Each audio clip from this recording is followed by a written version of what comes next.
Para a Flávia, que é a nossa... Flávia está aqui, diretora de articulação com os sistemas de ensino, professor Binho Marques, que é o secretário, enfim, em função de uma outra agenda.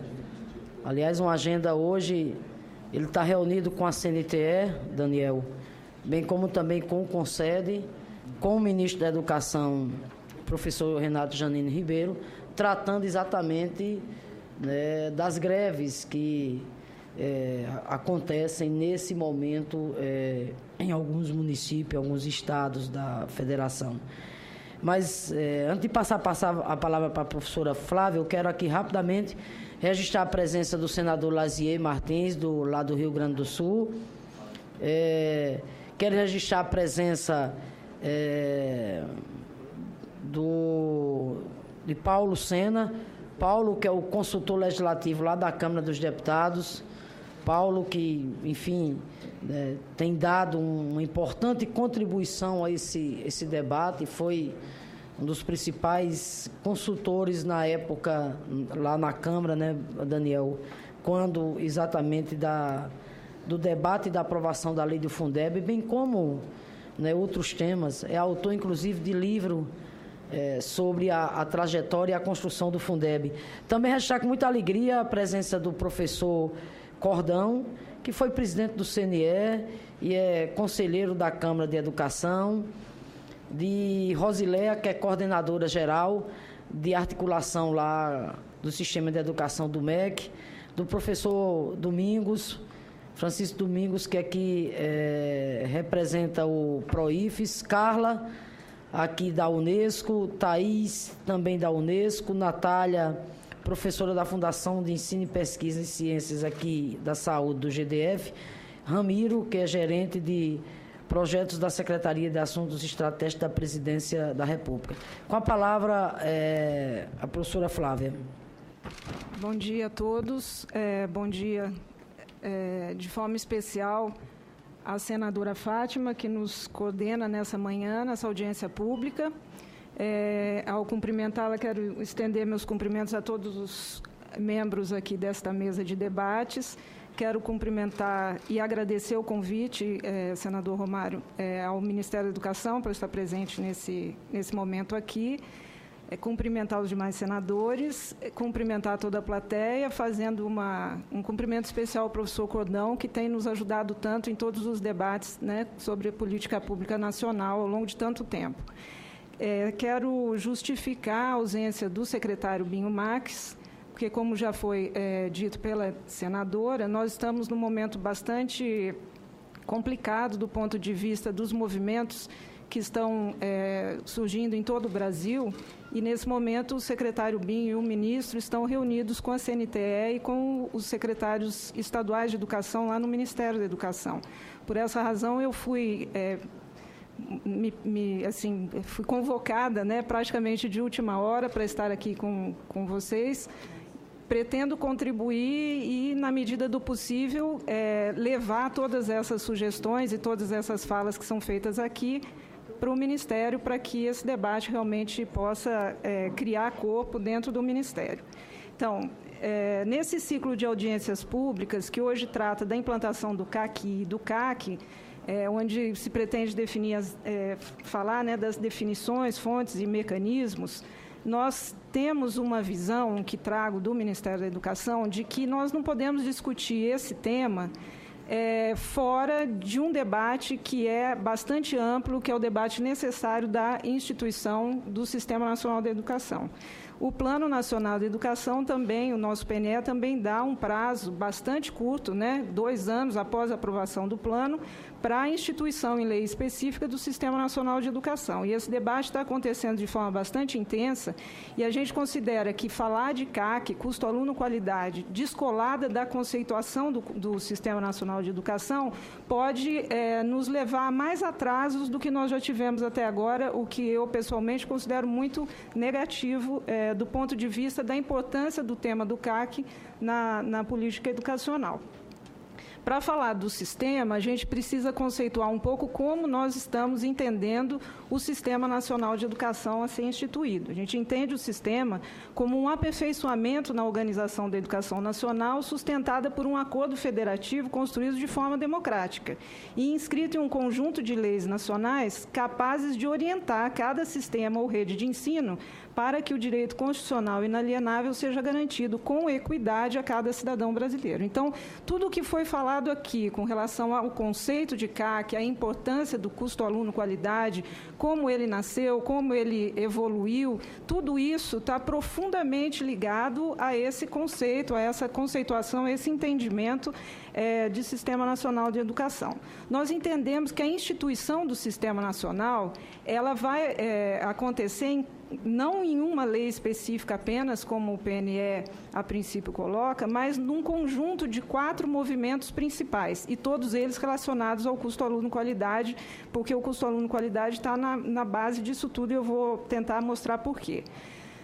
O Sistema Nacional de Educação, ele só tem sentido se ele tratar do direito, né, da equidade de todo brasileiro e toda brasileira, independente de onde nasceu, de onde vive, da sua condição, do seu momento de vida, considerando que a educação tem que se dar ao longo da vida, para todos os públicos, para todas as pessoas. Então, com esse princípio, é fundamental nós entendemos que a LDB traga os princípios, né, ou traga as ideias centrais do funcionamento do sistema, a estrutura desse sistema e como ele deve, como os órgãos públicos, como a sociedade de maneira geral, deve se orientar com relação à garantia dos padrões e dos direitos que devem ser iguais para todos.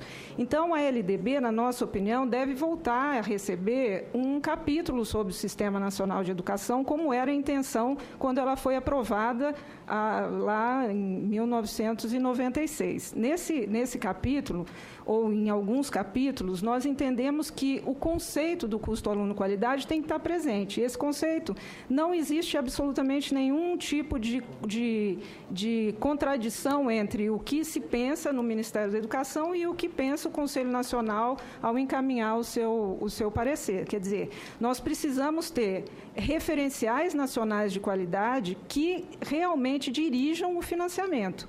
Porque hoje, como o Fundeb está, embora ele tenha representado um avanço, seja um avanço imenso para a educação brasileira, como já foi relatado aqui, nós não temos o valor aluno-ano vinculado a um padrão de qualidade. E, dessa maneira, é muito difícil a garantia do direito. Porque nós temos direito a quê? Que qualidade é essa? Então, do ponto de vista conceitual, eu imagino, posso estar enganada, me corrijam, que não há nenhum tipo de dissenso, não há discordância com relação a esse conceito. Nós precisamos ter referenciais nacionais que orientem o financiamento. Isso tem que estar claro na LDB, né? Porque se isso estiver claro na LDB, junto com outras coisas que eu vou falar daqui a pouco, nós podemos pensar na regulamentação do artigo 23 da Constituição Federal, que é aquele que fala das competências comuns para a garantia do acesso à educação, de uma maneira diferente. Quer dizer, se nós temos os referenciais, e esses referenciais são vinculantes, são obrigatórios, nós vamos ter, então, nessa regulamentação do artigo 23, por lei complementar, um conjunto, essa é a nossa ideia, a nossa proposição, um conjunto de comandos, né, que tornem obrigatórios aos sistemas de ensino, aos dirigentes, a fazerem com que esses padrões se concretizem. Mas isso só pode ser exigido se as regras de financiamento forem adequadas a isso. Então, essa ideia, eu estou colocando aqui, o debate não é sobre o sistema nacional, mas eu estou colocando essa figura para dizer que o conceito de CAC, ele é basilar de todo esse debate.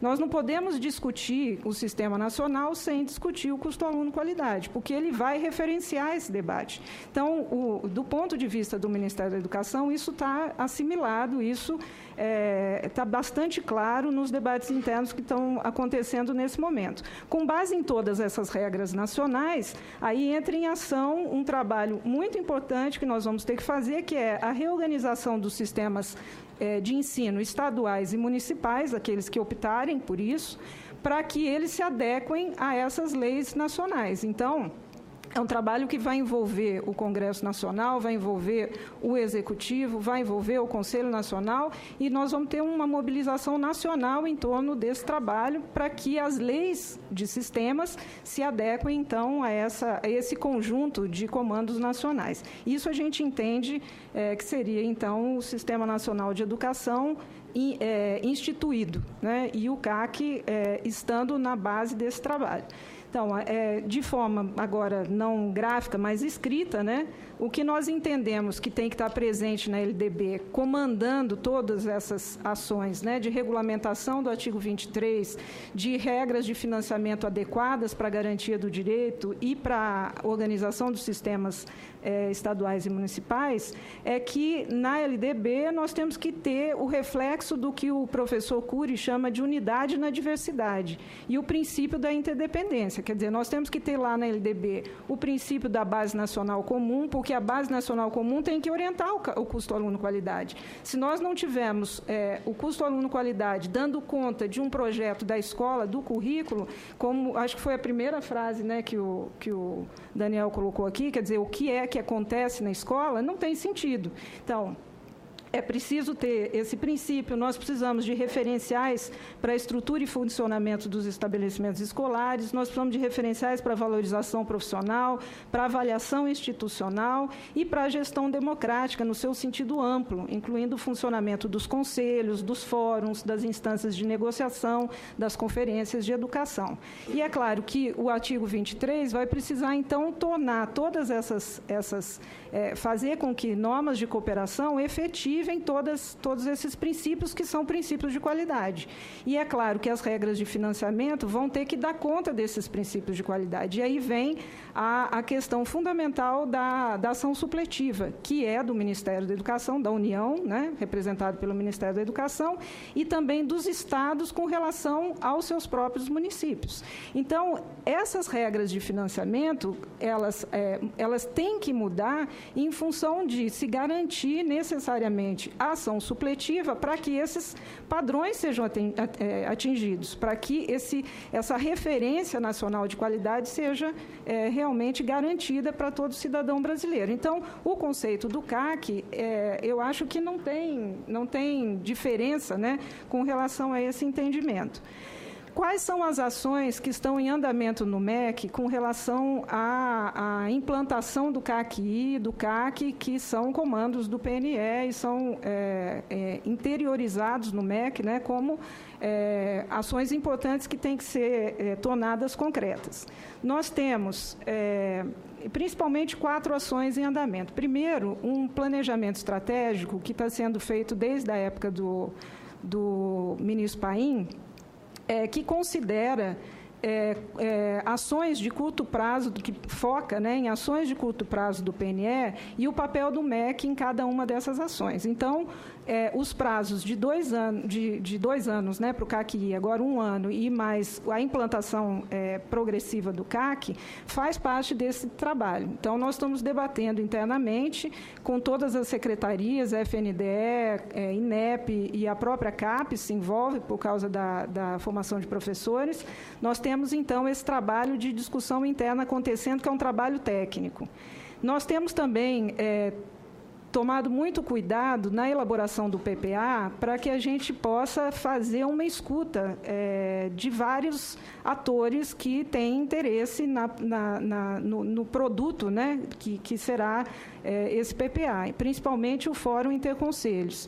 Nós temos trabalhado, e, aliás, essas reuniões têm sido muito frequentes, trabalhado juntando, né, as decisões do planejamento estratégico no plano plurianual para fazer com que realmente o Ministério tenha condições efetivas de garantir que esse custo-aluno-qualidade seja realmente discutido e implantado de forma concreta, como diz a lei. Então, nós estamos cuidando desse assunto nesses debates técnicos internos do Ministério da Educação, do ponto de vista das equipes, né, que são das secretarias e das entidades ligadas ao MEC. Existe também uma iniciativa muito importante, que é um projeto da SASE com a Universidade Federal, Goiás, que é o SINCAC. O SINCAC é um simulador, eu acho que muitos dos presentes aqui conhecem, é um simulador de custos baseado nesses estudos do CAC, desenvolvido pelo professor Tiago Alves, orientado do professor Marcelino, da USP, que ajudou a elaborar e conceber, né, o CAC, e que nós, do Ministério da Educação, julgamos extremamente importante. É um simulador fundamental para que os secretários municipais de educação, principalmente, possam, e suas equipes, possam calcular os custos, né, do desafio que eles têm nos planos municipais que estão sendo construídos agora de forma vinculada ao PNE. Quer dizer, se um determinado município precisa expandir um determinado número de vagas em creches, por exemplo, ele precisa programar isso ao longo do tempo. Para fazer essa programação, ele tem que fazer cálculos que são cálculos importantes e tem que ser cálculos o mais precisos, né, possível, próximos da realidade, para que ele possa colocar isso como meta no seu plano municipal e possa realmente fazer com que essa meta se concretize ao longo do tempo, com o apoio do Estado e da União. Então, para nós, esse instrumento é um instrumento muito importante. O professor Tiago desenvolveu esse trabalho durante a elaboração da tese de doutorado dele. Já houve um trabalho junto com o Ministério da Educação para que esse SINCAC chegue à versão que hoje está, né, numa versão desktop, e mais um trabalho agora que nós estamos iniciando vai fazer com que esse simulador ele seja online e ele fique disponível na nossa plataforma, no site do Ministério da Educação, para uso livre de qualquer secretário de Educação. Então, para nós, essa é uma iniciativa importante e mostra, do ponto de vista do Ministério, a disposição realmente para o diálogo e para a conversa com relação à construção, né, do custo aluno-qualidade. E, finalmente, já estou encerrando, senadora, foi criado um grupo de trabalho. Coincidentemente, quando cheguei ao MEC hoje, fui informada que foi publicada hoje a portaria que institui oficialmente esse grupo de trabalho, que já começou a desenvolver estudos dentro do MEC, que é um grupo de trabalho interno de assessoramento do ministro, com o objetivo de orientar ações do MEC no diálogo com a sociedade. Finalmente, atendendo a essa demanda que é bastante clara, que foi colocada aqui pelas duas pessoas que me antecederam, o Ministério da Educação está se preparando para realmente abrir de forma definitiva esse debate, esse diálogo, fazendo com que todas essas vozes sejam ouvidas pelo Ministério da Educação, né? Nós precisamos fazer com que quase que uma DR feita aqui, né? Essa discussão toda tem que ser apresentada para esse grupo, tem que fazer parte da rotina de trabalho desse grupo. Esse grupo é formado pela Secretaria de Educação Básica, formada pelo FNDE, pelo INEP, pela SASE, e aí, então, o objetivo é fazer os estudos necessários para ajudar o ministro, assessorar o ministro a orientar as suas ações, então, nesse debate com a sociedade. Eu fui informada que essa portaria foi publicada hoje de manhã e ela se baseia nas estratégias do PNE. Então, eu acho que isso é bastante importante, é um passo importante, é uma resposta importante que o Ministério dá nesse momento de reconhecimento dos comandos do PNE, que são nacionais, são importantes e que o Ministério, então, está assimilando dessa maneira. Então, de forma geral, eu quero agradecer o convite para estar aqui. Mais uma vez, pedir desculpas em nome do secretário BIM por não estar, dizer que o Ministério, com essa iniciativa, ou com essas iniciativas, então, está disposto a abrir esse diálogo e, certamente, no prazo que a lei determina, nós teremos o custo aluno-qualidade implantado no Brasil. Obrigada. Obrigada.